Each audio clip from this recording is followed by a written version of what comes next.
You're either an agentic business or you're a dying business. I don't believe companies can exist without digital labor. Wow, that's a very bold statement. Today's guest is Vala Afshar, Chief Digital Evangelist at Salesforce and best-selling author of Boundless and Autonomous. He shares why the future belongs to the Agentic Enterprise, where breaking down silos, eliminating waste, and embracing digital labor transforms companies into living AI-powered organizations. I would read to improve my writing, but I would write to improve my thinking. But that came late in my life. You don't have to be great to start, but you have to start in order to be great. People are not afraid of failure, they're afraid of blame. I've been with this company 10 years. I've made a ton of mistakes. No one's ever pointed a finger at me and said, we blame you for what you did. So I believe silos destroy careers. I believe silos destroy companies. This is the reason I chose the word boundless. It was important for me to write an entire book about anti-silo mindset. So there are 7 principles. So I wrote Boundless because talking to customers around the world, that the number one threat that they see and challenge they see is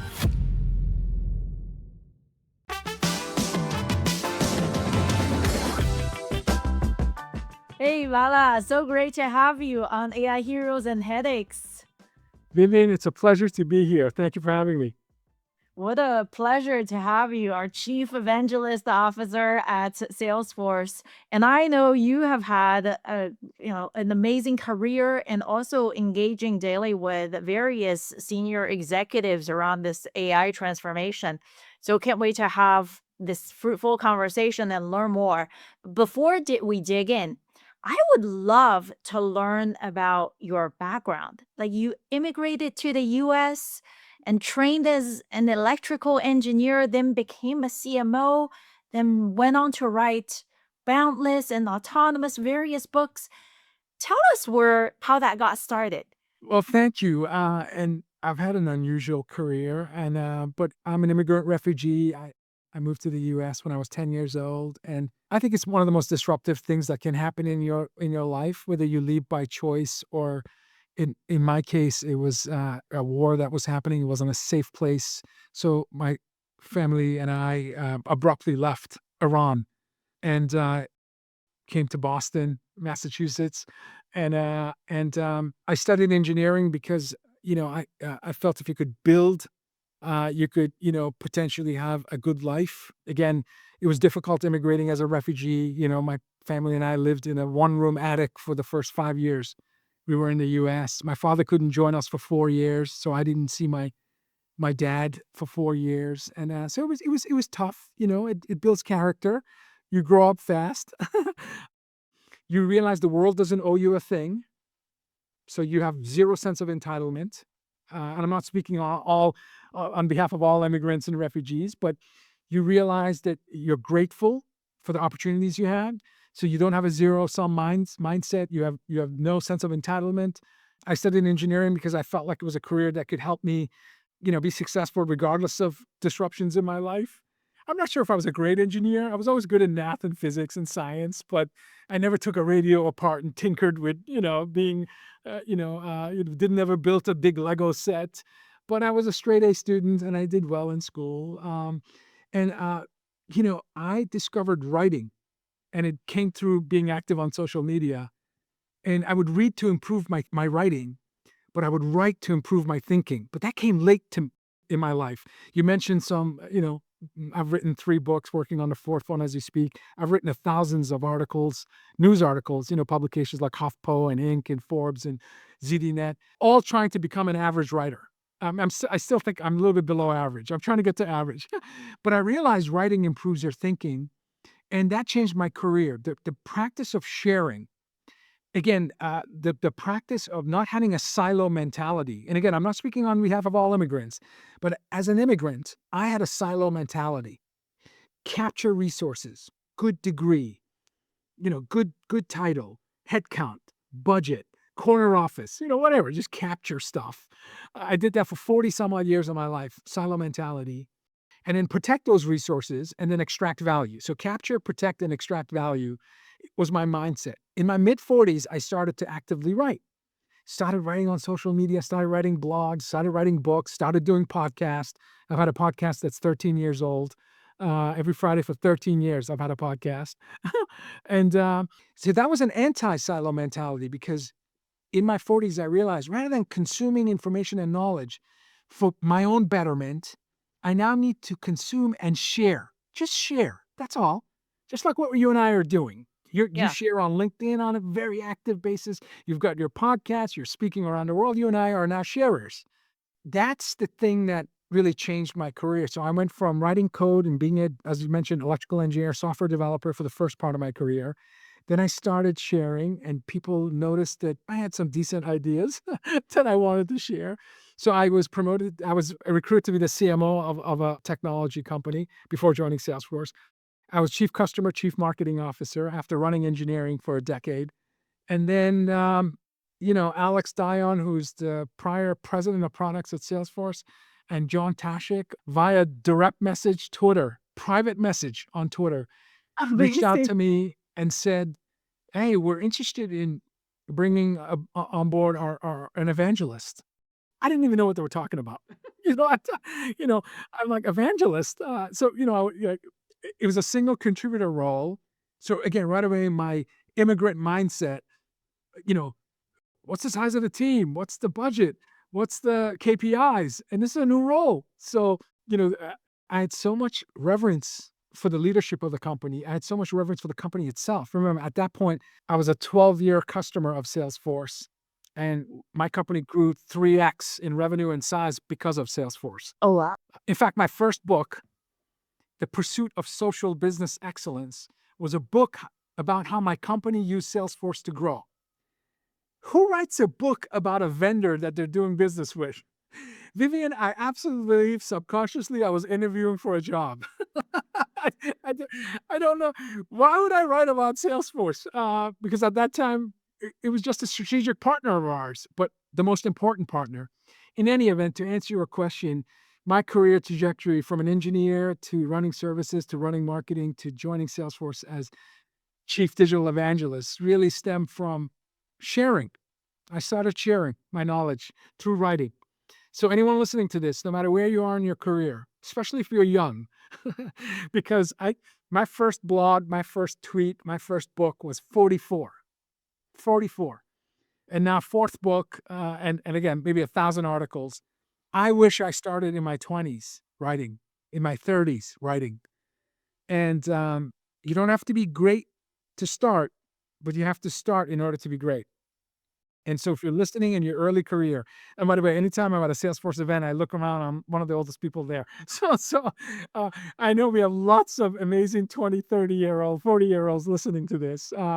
Write more, write more, and just be generous with your knowledge, and doors open up for you. Doors, and you and I have benefited from great sponsors. A mentor is super important. Having a coach, a mentor is great. But when I reflect on my career, it was the sponsors. It was the people that were higher in the organizational chart, and they put their political and social capital on the line to give me the space I needed to experiment, the platform for me to share my ideas, the budget I needed to have resources to help turbocharge the work I was doing. So earn a sponsor. And it's very easy to earn a sponsor. You just have to consistently do excellent work. uh, and then share. Do excellent work consistently, and then share, and amazing things can happen. And you Wow. can have a career like mine. This is amazing. There's so much to unpack. We wanted to talk about AI, but you shared a few things that were outstanding. Thank you. Read and write improves critical thinking. So I Right, know, especially for younger generations, they get held back. They think, oh, what do I have to offer in the world? But what you're saying is, just start, get the right, process started, and then the person will continue to improve and put it out there. And there's a virtuous cycle, right? Once you put some ideas out there, put the thinking out there, it'll improve the thinking. Then you read and write even right, better right. to offer more in the world. And a reminder that, look, the first 20 years of your life, people are paid to read your content. Your teachers are paid and obligated to read and review your work. But when you start your career, that goes away. There's no more obligation or payment in exchange of people consuming your thoughts and your ideas. So you have to earn their attention. And when you're doing good work, you can always learn from your winning and your losing. When you lose, it's a learning opportunity. Your best teacher is your last mistake. And when you win, there are learning opportunities. So imagine you're an SDR or you're a BDR or you're in a call center or you're a newly hired software engineer early in your career and you're doing work that people appreciate and you're making mistakes, but you're learning from them. You remember, the second time you make the same exact mistake, it's a choice. So as long as you're learning and you're improving, take that extra minute, go on Slack, join a channel with your cohorts and say, look, I made a mistake, but here's what I learned. Or, hey, I just won. And these are the 3 things I need to win. When you are generous enough to share, it's amazing what it can do for you in terms of earning not only trust and respect, but likability. Like when I speak with you, Vivian, you expand my mind. We had the chance to have break bread together at CKO, and we had some deep conversations in between the intense sessions we had to attend. But, I walked away with a different perspective and thinking differently about certain things. So, you were challenging assumptions, starting with our own assumptions. And so there's that gravitational pull and likability. Like I like people who expand my mind, Vice and versa. yeah, so I think people do business with people they trust and respect and like. And when you write, you demonstrate generosity. Anytime you share, you demonstrate generosity, and especially when it's an unselfish sharing. Like you and I, we're not, we're at a point in our career where we're not looking for applause. I'm not looking for a pat on the back. We've done good things. We've earned the right to have autonomy and be able to influence people in it based on narratives that we shape on our own, with the help of our amazing company and our colleagues and customers and trailblazers and so on and so forth. But I feel like artists produce because of the love and the joy of the work. True artists are not looking for anything else other than the joy that they get from the work. And people can sense that when you're doing a podcast right now and we're talking about Vala Afshar's boring career. but where we could be talking about Data 360 and Agent Force and Slack and Tableau Next and token monetization and the currency of AI. And yes, these are all amazing work. This is why we're one of the most successful enterprise software companies on earth. But we can do that as well, so the fact that you're giving time and energy and oxygen to a topic that I think is important, and that's people's careers. Look, it's not technology that disrupts, it's people. And this is why you and I work for this company, Salesforce. Knock on wood, we both could have had options to work at any company. But there's some soulfulness about Salesforce. There's this ohana, there's this gravitational pull where it's not just sense of belonging. Like I feel like I belong to Salesforce Ohana. But even more importantly, I feel like my work matters. So when you feel like your work matters, you have fun. Like I have fun when I know my work matters. It's super hard to compete with people who are having fun. So one thing I know about Salesforce, and we just came from our company kickoff where I saw 5,000 people in person, smiling ear to ear, having fun. And I got to tell you, I hope I don't get in trouble by saying this. Sometimes it doesn't even feel like work. I'm having so much fun doing what I'm doing that I'm like, man, I just spent 12 hours doing this and I'm not fatigued. I'm not stressed. I don't feel burdened. I'm just having fun. So, my boss is listening to this going, I need to give Vala more assignments. He's having too much fun. So maybe you edit that out. No, I'm kidding. But you and I are having fun. And I'm not going to apologize for it. But that's having the right career. That's being at the right place. Yes. That's knowing that we can experiment. That's knowing we can fail. People are not afraid of failure. They're afraid of blame.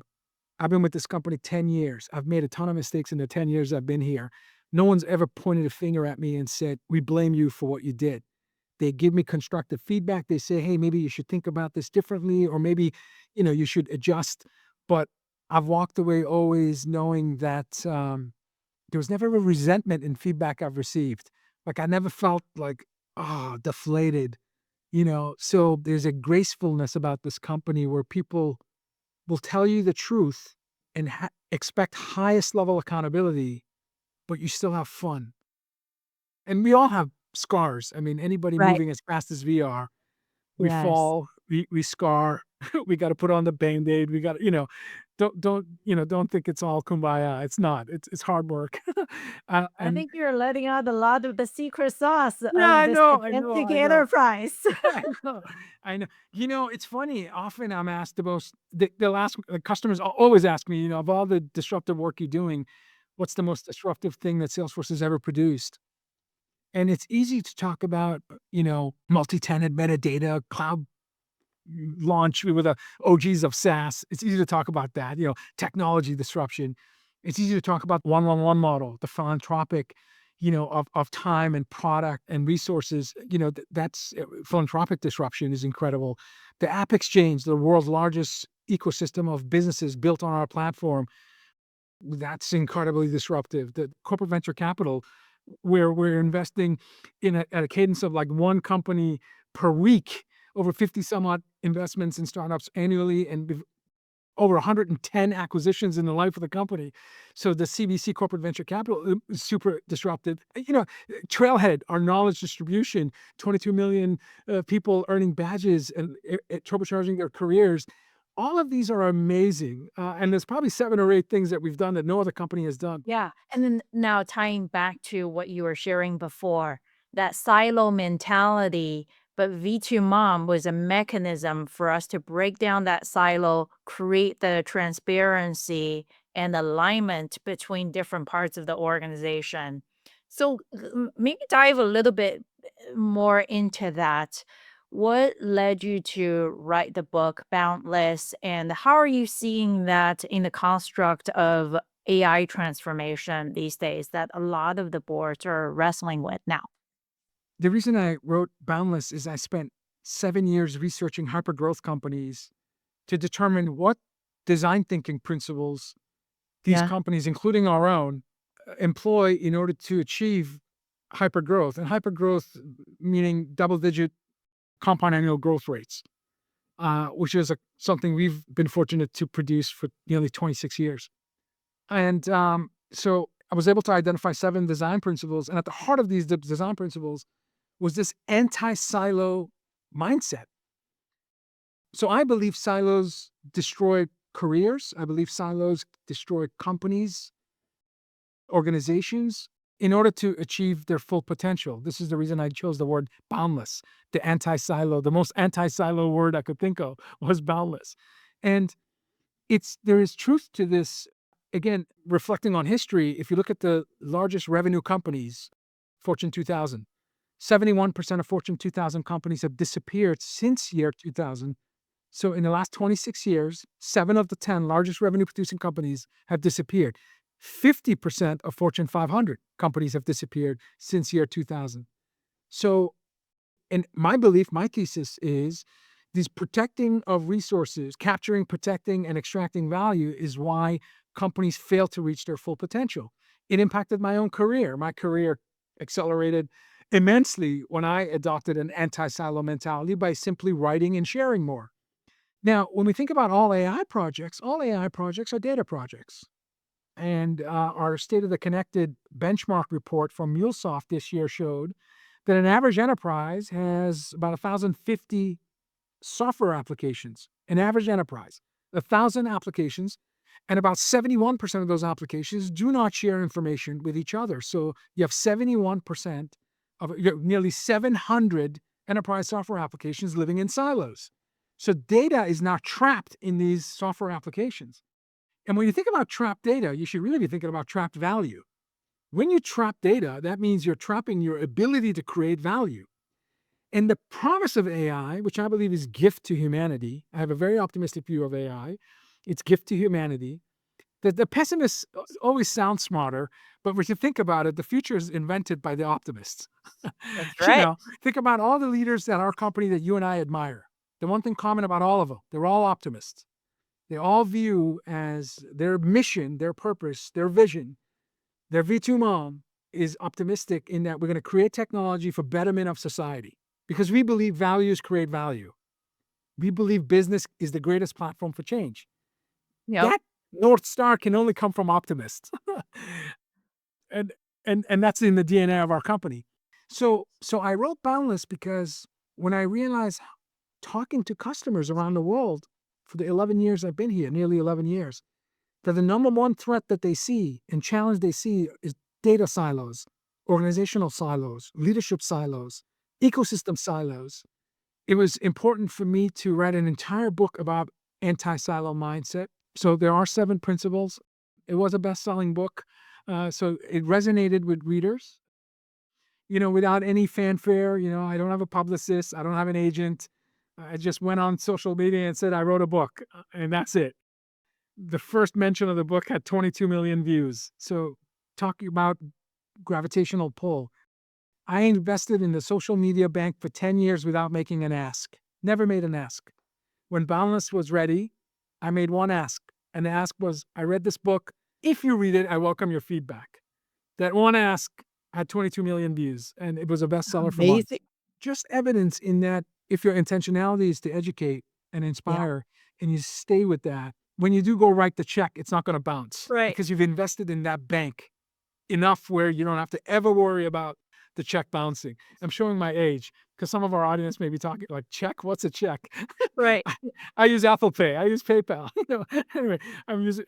Although I can't tell you the last time I wrote a check. To be honest with you, we live in a digital world. So Boundless was anti-silo mentality, and then I wrote Boundless. And when Boundless came out in late 2023, I realized that there is a level of boundlessness at a human level, and then there's another speed and scale and another dimension with the introduction of agentic and physical AI. Yep. In 2024-25, when Salesforce no longer developed software as a tool, for the first 24 years, we developed software, we gave it to humans. Humans used the software to do their work. In the last 2 years, we give you software, and what we're giving you is digital labor. We're giving you colleagues. We're giving you unlimited resources because through reasoning, through autonomy, through agency that we've now given to software, we're now creating a world that's hybrid. Humans and AIs co-creating value at the speed of need. That was the impetus for the book after Boundless, which I titled Autonomous, because when I saw what we were doing at Salesforce, where we no longer have one-way conversations in marketing, we now can respond to as many emails that we send out because agents are providing a layer in marketing that we never had, where we no longer leave sales leads on the ground. In the history of Salesforce, we probably left tens of millions of leads on the ground because our human labor decided that they didn't have the scale, the time, the energy to address all leads. 0 leads are left on the ground because now we have agents looking at leads. I think on our earnings call 2 days ago, we mentioned 500,000 leads that have been now processed through our agents. Is a level of boundlessness that scaled beyond humans in the last 2 years. So the impetus for that was the book I wrote, Autonomous. And the title right on the cover says, The Fittest Companies. And there's purposefulness in terms of why I used fittest, because I believe you're right in an autonomous business. And when I say autonomous, I'm saying an agentic business. You're either an agentic business or you're a dying business. I don't believe companies can exist without digital labor. Wow. That's a very bold statement. It is. Darwin reminded us, remember, Yeah. survival of the fittest. Darwin said you didn't have to be the strongest. You had to be the most adaptable. Darwin said if you had thick fur, you were more likely to adapt for winter conditions. So when we talk about adaptability and optionality and scale, what agentic and physical AI is bringing to business is the ability to adapt. Because what businesses are doing is they're minimizing waste when they bring agents on board. It's a highly composable, highly precise onboarding. When you bring an agent on board, you have to identify the job to be done. You have to break down the job into tasks. and Yeah. set of instructions for those tasks. You have to determine actions you sanctions, the guardrails that you have to have in play, the channels you want the agent. You're operating like a surgeon. When you think about surgeons, their work is based on grounded truth, and they're highly precise, highly composable actions that they take. When you go through that process of onboarding, you identify waste in business. When we onboarded Agent Force at our company, we identified incredible amount of waste happening at our own company. By the way, we're a digital native company. We were born mobile, social, in the cloud. Most companies are digital immigrants. They weren't born mobile, social, cloud, which means that they have even more waste and friction that they have to deal with. But I can tell you, again, I'm spilling the beans, we identified a lot of waste in our company. Very simple definition of waste. If you assign the wrong resource to a task, if you overutilize a resource, if you underutilize a resource, that's wasteful. And all waste has cost. All waste. And it's not good cost. Get it next time you're in a room, you can ask anybody raise your hand if you think waste is good. No one's going to raise their hands. No one. All waste is costly, but not all costs are wasteful. A very important distinction. When people are looking to improve their EBITDA and their margin and their profit, remember the language of business is finance. Yeah. In there's scrutiny right now for the last 2-3 years for companies to be more productive, more efficient. So people like business leaders, executives are looking at cost. Typically, you look at your biggest cost and you scrutinize your biggest cost and try to find whether you can reduce in order to improve your margin or your profit or your EBITDA. And sometimes we make mistakes where we reduce cost based on the largest line item, only to realize that we now have value atrophy because that thing that was costly was really valuable to our stakeholders, to our customers, our partners, our employees. So rather than looking at cost as a way to improve the health of your business, you should be looking at waste. Am I using the right resource? Am I overutilizing a resource? Am I underutilizing a resource? Agentic implementation absolutely helps you identify wastefulness, and that's key. The other thing that is really a benefit of implementing agents and physical, when I say physical, I'm thinking about autonomous vehicles, humanoid robots, smart glasses, all the use of combination of hardware and software. When you hyper automate, you essentially create faster flow of value. And so when I think of autonomous systems, what's the most autonomous system that you can think of? For me, it's you and I, humans. We're most autonomous system I can think of. Unsupervised, we live and grow and thrive.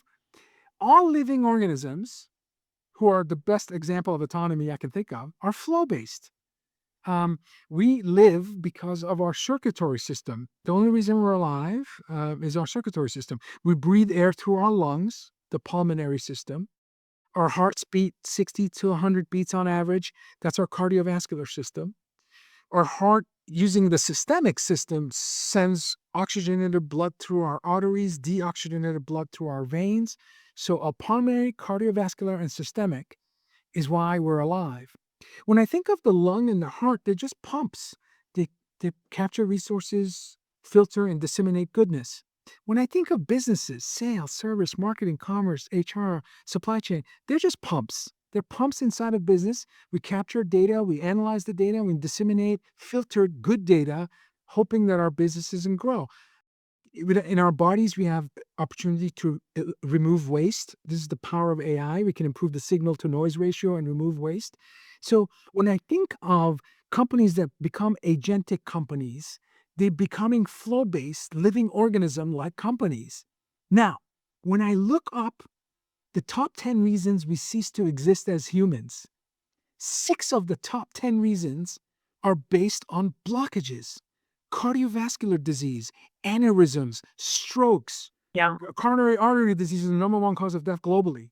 So blockages, typically cavities in your arteries, is the reason we cease to exist. Now, as humans, if I run up a set of stairs and I'm out of breath, there's a signal that I may have a blockage. Maybe I have to take aspirin. Maybe Right. I have to have corrective surgery and implement a stent.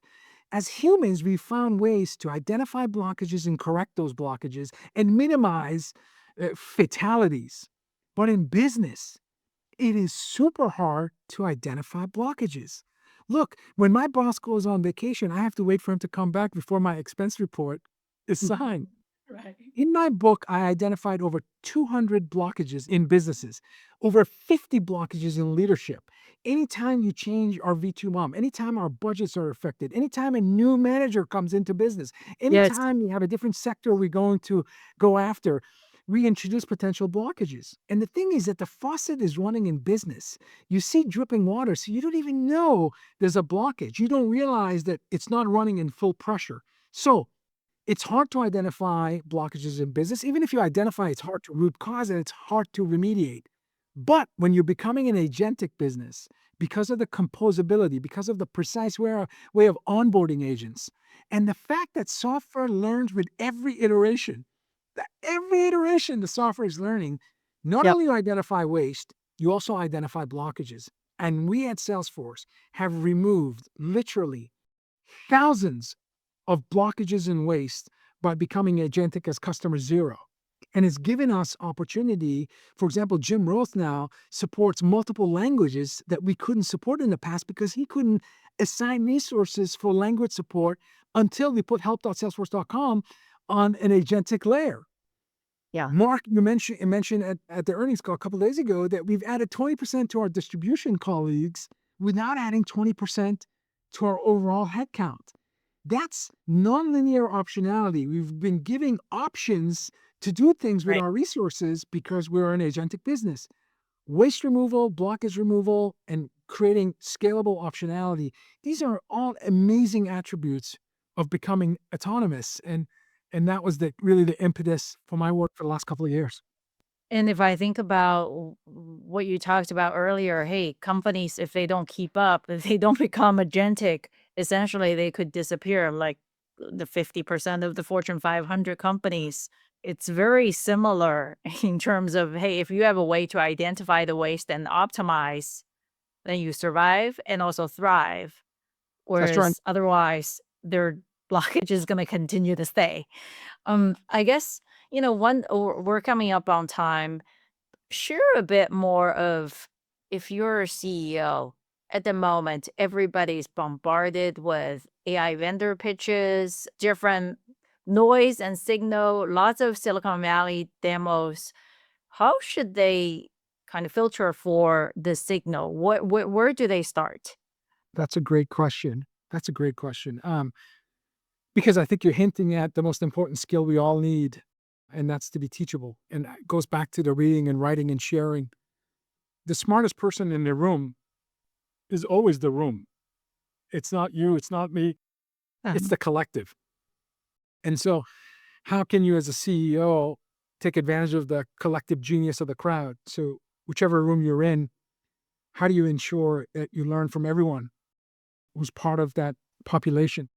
But I guess the ultimate advice one advice I would give is stop being a cook. Stop being a cook. And it's a lesson that I learned the hard way because I was a really good cook. Again, electrical engineer, Yeah. decent engineer. So if you gave me a functional spec, I would build to that functional spec. If you gave me a recipe, I could give you a delicious meal in return. So I spent a career, first 20 some odd years, being a pretty awesome cook. But if you took the recipe away from me, if you took the functional spec away from me, I couldn't make a delicious meal. I was spending most of my time learning by analogy, not learning by first principle. What CEOs need to be is they need to be great chefs. A chef tastes each ingredient. A chef combines different ingredients. A chef experiments with different ingredients. A chef learns by first principle. A chef introduces new ingredients. So what happens is when the recipe is missing, the Yeah. chef can still prepare a delicious meal. Now think about the last 10, 15 years. New ingredients. Cloud computing, public cloud computing, new ingredient. Internet of Things, new ingredient. Apps and ecosystems and operating systems on your phone, your entire business that's mobile, new ingredient. Quantum computing, distributed ledgers and blockchain, 3D printing, augmented virtual reality, the 12, 13 different divisions within the category of artificial intelligence, neural networks, machine learning, computer visioning, natural language processing, agentic AI, physical AI, predictive and generative AI. These are all new ingredients. Now, you're a CEO and you're a cook. So you look at recipes with ingredients that don't have agentic or physical or computer visioning or smart or wearable agentics. Or how are you serving your stakeholders and growing your company if you're ignoring these incredible new ingredients? Stop being a cook. Throw away the old recipes. You need to develop new recipes. So you need to operate like a chef. And it's super hard to operate like a chef because you have to be willing to experiment. And people often know the outcome.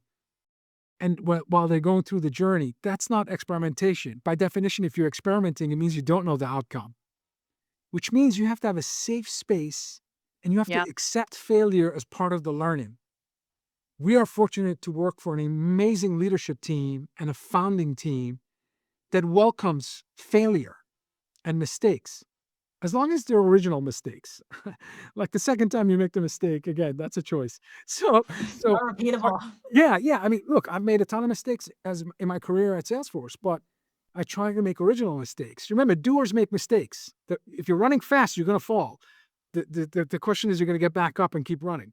That's right. And so you want to work for a manager, a boss, a company, an ecosystem where you can run as fast as you can, not fearing that you're going to fall, because you know when you do, people are going to extend their hand, they're going to lift you up and going to run with you. They're going to run alongside you. And I think that, CEOs need to get in the game. And, Yeah. when I'm in front of a CEO or any leader like you and I, we've done this before, Yep. you bring Slackbot and you show them what it means to be in the game, how you can get incredible actionable insights by having a conversation with your own Jarvis.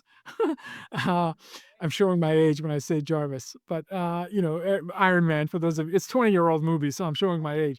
But as a nerd, and I say that affectionately, I romanticize about becoming an agentic enterprise and how I can have my own Jarvis and I can create incredible value like a superhero uniform talking to Jarvis. But I also remind myself, let's not kid ourselves.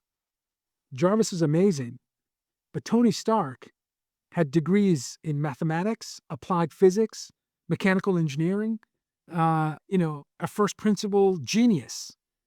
So it was someone who invested in his or her education, had the chops to be able to challenge Jarvis and modify formulas. And he was doing it, if you recall, behind him were all those collectible cars. He's doing it inside his house with multi-million-dollar priceless cars behind him. So in a very delicate environment, he had the acumen, technology acumen, to have a healthy relationship with AI. You can't just implement Agentforce and reach your boundless potential if you don't invest in your own first principle understanding of how to run sales, how to run commerce, how to run marketing, how to run customer service and support. So this is why we invest in Trailhead. This is why 22 million active people are learning on our platform. You have to get Tony Stark level expertise. And then with Agentforce, sky's the limit. You can crush it. That's great. So start being a chef, learn by first principles, also get AI data fluent, right? That's right. Augment yourself, your skill set with that additional new ingredient. Go out and taste something with your team, give them the space to experiment, and it's okay to fail, but get up and continue to improve, and then you can be on that, trajectory. I just saw like a ChatGPT version 10 summary of my long-winded answer. Thank you for summarizing that in like 30 seconds so beautifully. They say brevity is the soul of wisdom. Clearly, people can tell Vivian is much wiser than I am. So thanks for I love that. synthesizing. Thanks for Improving synthesizing. on the local LLM. So thank you That so was much, awesome. Vala. I appreciate your wisdom, so much knowledge and sharing, and very kind sharing. So thank you again. My pleasure. Thank you, Vivian.